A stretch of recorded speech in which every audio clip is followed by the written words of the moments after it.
订婚宴，我在5星酒店预付了20万，结账时却被经理拦住。您打包了剩菜，需要补2块钱盒子费。我指着账单上1万的服务费，他却翻了个白眼。服务费归服务费，盒子归盒子，这是公司规定，不补这2块钱我们就报警。我看向未婚夫，他却嫌丢人。许佳音，你别抠搜了，2块钱至于吗？连准婆婆也跟着骂，还没进门就这么算计，以后日子怎么过？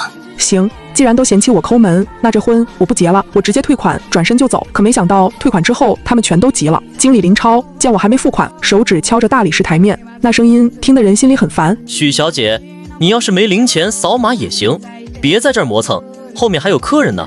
我看着他不耐烦的样子，强忍着火气。林经理，这一单我预付了20万，最后的结算单也显示消费19万8，这里面包含了整整1万块的服务费。现在我要带走2盘没动的龙虾，用了一个塑料餐盒，你让我补2块钱。林超大概是觉得我既然能花20万办订婚宴，肯定是个冤大头。而且刚才我也注意到了，他对我那位准婆婆点头哈腰的，估计是看王家来了不少人，以为王家是豪门人家，想借机在婆婆面前表现自己。他扯着嘴角露出一个假笑。许小姐，账不是这么算的，那1万块的服务费是用来支付工作人员上菜、倒酒和清洁的辛苦钱，这打包盒是耗材，必须单独入账。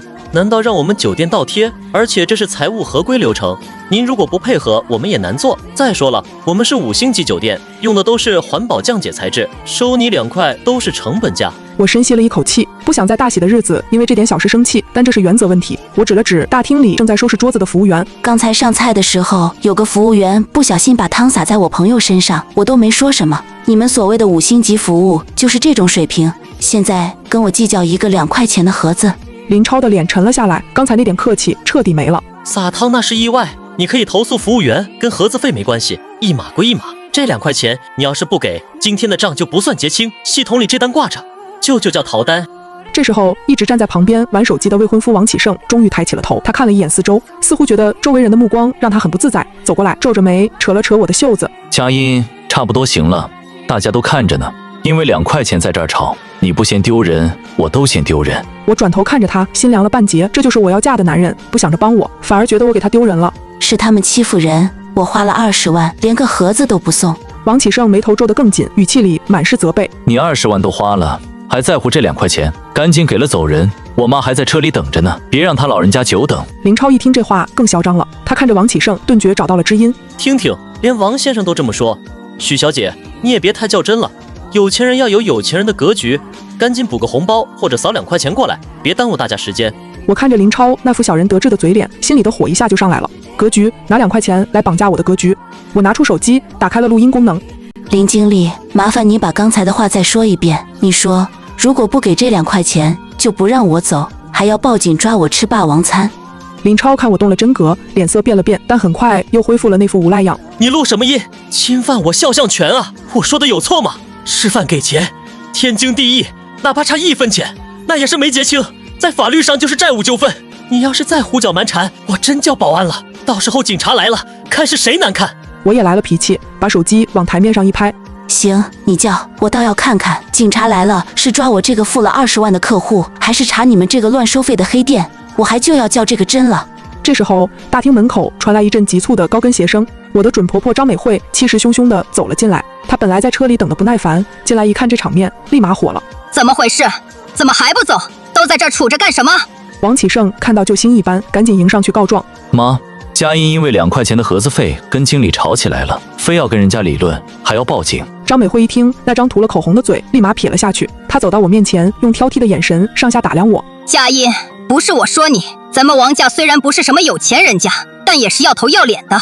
今天这订婚宴来了多少亲戚朋友，要是传出去说王家的媳妇为了2块钱在酒店撒泼，我们的脸往哪儿搁？我看着这对母子觉得不可思议，明明是酒店违规收费，态度恶劣，怎么在他们嘴里全成了我的错？阿姨，这跟王家有没有面子没关系，这是消费权益的问题。酒店收了1万服务费，现在为了2块钱要报警抓我，你们觉得这是我的问题？张美惠冷哼一声，根本不听我的解释。什么权益不权益的，我只知道家丑不可外扬。你还没进门呢，就这么斤斤计较，以后要是找了家，是不是连我们买菜多花2毛钱都要管？这日子还过不过了？林超在旁边看着这出家庭闹剧，满脸嘲讽，阴阳怪气的插嘴：老夫人真是深明大义，不像某些人斤斤计较。要是许小姐有您1半的通情达理，我们这工作也好做多了。你看，这都耽误半小时了，后面排队的客人都投诉了。张美惠被这一声老夫人叫得浑身舒坦，腰杆挺得更直了。她指着我的鼻子，声调高了8度。听到没有？人家经理都笑话你，赶紧把钱付了，别在这丢人现眼。要是这点小钱都舍不得出，我看这婚事还得再考虑考虑。我看着眼前这3张脸，一张贪婪傲慢，2张虚荣愚蠢。那一刻，我反而不气了，头脑变得很清醒。我转头看向王启胜，最后给他一次机会。启胜，你也觉得是我的错，你也觉得我应该吞下这口气，给这2块钱。王启胜有些不耐烦地抓了抓头发，眼神闪躲。佳音，你能不能别这么轴？那是2块钱的事吗？那是面子。你现在给钱，咱们走人，什么事都没有。你要是非要闹，那我真不知道该说什么了。你也太不懂事了。不懂事？他说我不懂事，我只觉得可笑。我为了这场订婚宴，前后忙活了1个月，从菜品到布置，全是亲力亲为。王启胜除了那天来试了套西装，什么都没管。20万的费用也是我全额出的，因为他说他刚买了车，手头紧。我想着反正都要结婚了，不分彼此。现在看来我是真傻。张美惠见我不说话，以为我怕了，她更加起劲，手指都要戳到我额头上。我告诉你，许佳音，想要进我们王家的门，就得懂规矩。这还没结婚呢，就这么不听话，以后还不得翻天？今天这2块钱你要是不出，这订婚宴就不作数。我们王家要不起这种抠门的儿媳妇。林超在旁边添油加醋，就是许小姐，你看你未婚夫都要生气了，为了2块钱把婚事搞黄了，多不划算啊！赶紧扫码吧，我这刷卡机都举半天了。他把那个收款码直接对到了我脸上，满眼的挑衅。他好像吃定了我，为了面子，为了这门婚事，一定会妥协，一定会乖乖掏出手机咽下这口气。可惜他看错人了，我也不是那种会委曲求全的女人。我看着那个2维码，突然笑了，我往后退了1步。你说的对，阿姨，还没进门就这么多矛盾，以后这日子确实没法过。既然你们觉得我抠门，觉得我给王家丢人，那这婚我不结了。王启胜和张美惠都愣住了，连林超脸上的笑容也僵住了。大厅里瞬间安静下来，只有旁边浴缸里水泵的声音在嗡嗡作响。过了几秒，王启胜才反应过来，脸上有些恼怒。许佳音，你有病吧？为了2块钱你要退婚？你拿婚姻当儿戏吗？我平静地看着他。是你们在拿婚姻当儿戏，为了所谓的面子，为了帮外人踩我一脚，连基本的是非都不分。这样的家庭我不高攀。说完，我不再看他，转头面向林超。林超显然没料到事情会闹这么大，但他很快又恢复了那副无赖相。许小姐，你也别拿退婚吓唬人，这是你们的家务事，跟我没关系。但是这2块钱你今天必须给，不然我真报警了，说你吃霸王餐，到时候留下案底，你可别后悔。我看都不看他一眼，直接拿回放在柜台上的手机，打开那个熟悉的软件，点开订单详情。林超看见我的动作，嗤笑一声：哟，还想退款啊？许小姐，你是不是法盲啊？这是宴会定制服务，菜都吃完了，你现在想退款，做梦呢吧？这钱早就进我们公司账上了，你点破屏幕也退不了1分钱。张美惠也在旁边冷笑：就是装什么装，20万都花了，现在说不结就不结，吓唬谁呢？我没理会他们的嘲讽，反而笑了。林经理，你太自信了。我看着屏幕上显示的订单状态，待商家确认服务完成。原本这个订单在宴席结束时应该由酒店点击确认，然后24小时后自动核销。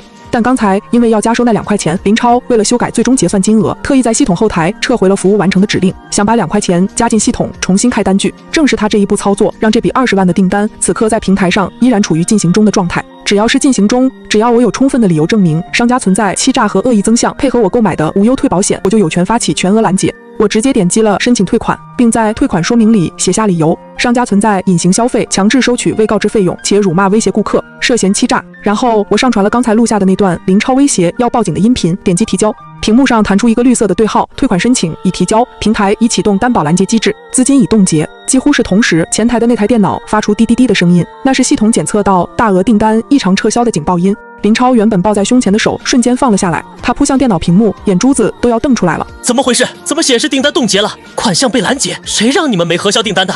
旁边的前台小妹怯生生地说：经理，不是您说要加2块钱，让我先把单子撤回来改金额吗？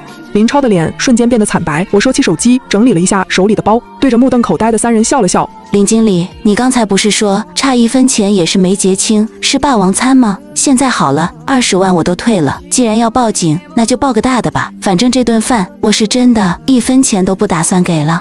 说完，我转身就往外走，身后传来林超变了条的尖叫声：拦住他，快叫保安拦住他！这20万要是退了，我特么得去跳楼。几个保安听到林超的叫喊，立刻围了上来，堵住了酒店的大旋转门。林超此刻领带歪斜，满头大汗的冲到我面前，张开双臂拦住去路。你不能走，许佳音，你这是诈骗！你吃了饭不给钱，还把预付款退了，这是犯罪！周围还没散去的宾客纷纷停下脚步，指指点点。王启胜和张美惠也追了出来，两人的脸色很难看，尤其是张美惠，一听到20万退了，整个人都在哆嗦。王启胜冲上来拽住我的胳膊，力气很大，捏得我的骨头生疼。佳音，你疯了吗？快把退款取消！这要是传出去，我们家以后怎么做人？我一把甩开他的手，冷冷地看着这群人。诈骗犯罪，林经理，刚才不是你说的吗？哪怕差1分钱也是没结清，也是霸王餐。既然你们因为2块钱就要报警抓我，那我成全你们。现在我不止不给2块钱，这20万我也不给了。根据消费者权益保护法，商家存在欺诈行为和强制消费，我有权拒绝付款并要求赔偿。刚才我已经提交了证据，平台判定退款冻结，说明我的理由充分。至于这顿饭钱，我转头看向王启胜和张美惠，嘲讽地笑了。今天的订婚宴，请帖上写的是王启胜先生和许佳音小姐。既然王家这么要面子，这么讲究规矩，这顿饭也吃了，酒也喝了，作为男方，是不是该你们结账了？张美惠一听这话，尖叫一声，差点没晕过去。你放屁！明明是你订的酒席，凭什么让我们结账？我们家1分钱都不会出。我摊了摊手，一脸无辜。那就没办法了，我不结，你们也不结。林经理，看来你真得报警了，这次是真霸王餐，20万的大单子，够判好几年了吧？林超真的报警了。警察来的时候，大厅里乱成一锅粥。林超抓着警察的手，哭着说：“我吃霸王餐。”警察了解完情况，看了一眼我的手机退款界面，又听完那段录音，看林超的眼神都变了。因为2块钱盒子费，你们就要威胁恐吓顾客，还把没核销的单子当借口。警察转向我，语气公事公办：“徐小姐，您通过平台机制申请退款，属于合同纠纷和民事行为，只要平台认定合规，警方不予干涉。但林经理，你们限制许小姐人身自由，这是违法的，请让开。”林超一听我要走，彻底崩溃了，死死拽着警察不放。不能走啊！他走了，这20万谁付？这单子要是挂空账，老板会杀了我的。警察皱了皱眉，指了指旁边的王启胜和张美惠：“这2位不是也在场吗？既然是订婚宴，许小姐既然解除了合同退出，那这2位作为宴席的另一方主办人，自然有义务处理这笔费用。你们自行协商解决，协商不好去法院起诉，别在这儿闹事。”王启胜此刻脸色惨白，他哆哆嗦嗦地掏出钱包，里面只有几张卡。我知道那些卡早就刷爆了。他为了装阔，买那辆充门面的宝马，首付都是借的，平时的开销全靠我贴补，他哪来的20万？张美惠更是撒泼打滚，一屁股坐在地上拍大腿，没天理啊！欺负孤儿寡母啊！这明明是他定的，凭什么找我们？要钱没有？要命一条！看着这母子俩的丑态，我心里只觉得恶心。刚才还口口声声说王家有头有脸，说我抠门，现在真到了掏钱的时候，一个个比谁都穷。林超见我在警察的注视下要往外走，急了眼，转头冲着王启胜吼道：“王先生，订餐合同虽是许小姐签的，但现场签字确认酒水的是你。今天这钱要是没着落，你们谁都别想走。20万，少1分钱，我就起诉你们王家诈骗。”王启胜被吼得一激灵，慌乱中竟想把锅甩回来。他冲到我面前，扑通一声跪下了。这一跪把周围的人都跪懵了。佳音，我错了，你别走，你把钱付了吧，那是20万了，会要了我的命的。我知道你只是生气，你只是想吓唬我，对不对？2块钱我给，我现在就给100，给1000。他颤抖着手从兜里掏出一把零钱，慌乱地往林超手里塞。给钱了，这是盒子费，快让佳音付那个20万。林超一把打掉他的手，那几张皱巴巴的纸币飘落在地。我低头看着王启胜，声音很冷：“王启胜，晚了。刚才你为了面子，为了你妈的高兴，逼我低头的时候，这婚就已经死了。这20万留着给你们王家买个教训吧。”说完，我头也不回地走出了酒店大门，身后是林超的咆哮和张美惠的哭喊。那天晚上，我的手机被打爆了，王启胜打了49个，张美惠打了30个，还有无数条微信轰炸。先是求饶，说他们被扣在酒店了，没钱付账，警察正在调解，说林超要起诉他们，还要找媒体曝光王家吃霸王餐，求我看在多年感情的份上救救急。见我不回，风向立刻变了，开始咒骂，骂我心狠手辣，骂我算计他们。张美惠发来一条长达60秒的语音：“徐佳音，你这个毒妇，你不得好死！你就是故意设局害我们，那20万本来就是你该出的嫁妆，你现在把我们害成这样，王家绝不会放过你。”我听完直接把他们全部拉黑，世界瞬间清静了。但我知道这事还没完。第二天一早，我去公司上班，刚到楼下就看见一堆人围在大厅门口。张美惠披头散发，举着个纸板，上面写着红字：“无良毒妇许佳音，骗婚骗财，害我家破人亡。”王启胜站在旁边，一脸颓废，满腹委屈。周围不明真相的同事和路人都在围观。见我出现，张美惠飞快地冲过来，要抓我的脸。你个小贱人，你终于敢出来了！还钱，把那20万还给我们！我儿子被酒店告了，房子都要被查封了，都是你害的！公司的保安赶紧拦住他。王启胜趁机大声哭诉：“佳音，我知道你嫌弃我家穷，但你也不能这么狠啊！订婚宴都办了，大家吃都吃了，你突然撤资，让我们家背着20万的债，这是要把我们往死里逼啊！他这套装可怜的戏码果然奏效，周围的人开始对我指指点点。看着挺光鲜的，怎么这么狠毒？就是都订婚了还分这么清，这不是仙人跳吗？我站在台阶上看着这场闹剧，这就是王启胜的报复，利用舆论，利用道德绑架，想逼我就范。可惜他忘了我手里有什么。我拿出手机，连上公司大厅的蓝牙音箱。既然大家都在，那就听听真相吧。下一秒，林超那嚣张跋扈的声音，还有王启胜母子那尖酸刻薄的话语，响彻整个大厅。那是服务费，盒子归盒子，不补这2块钱，我们报警算你吃霸王餐。许佳怡，你别抠搜了，2块钱至于吗？还没进门就这么算计，以后日子怎么过？要是这点小钱都舍不得出，我看这婚事还得再考虑考虑。录音一放，全场哗然，原本指责我的人看向王家母子的眼神瞬间充满了鄙夷。天哪，为了2块钱逼人家报警，这男的也是奇葩，未婚妻被欺负还要踩一脚，这婆婆也是绝了，还没进门就立规矩，活该人家退婚。张美惠的脸瞬间长成了猪肝色，王启胜更是恨不得找个地缝钻进去。我关掉音箱，冷冷开口：听清楚了吗？是你们为了2块钱，为了所谓的面子，亲手毁了这门婚事。那20万是我辛苦赚的，不是大风刮来的，我不欠你们王家1分钱。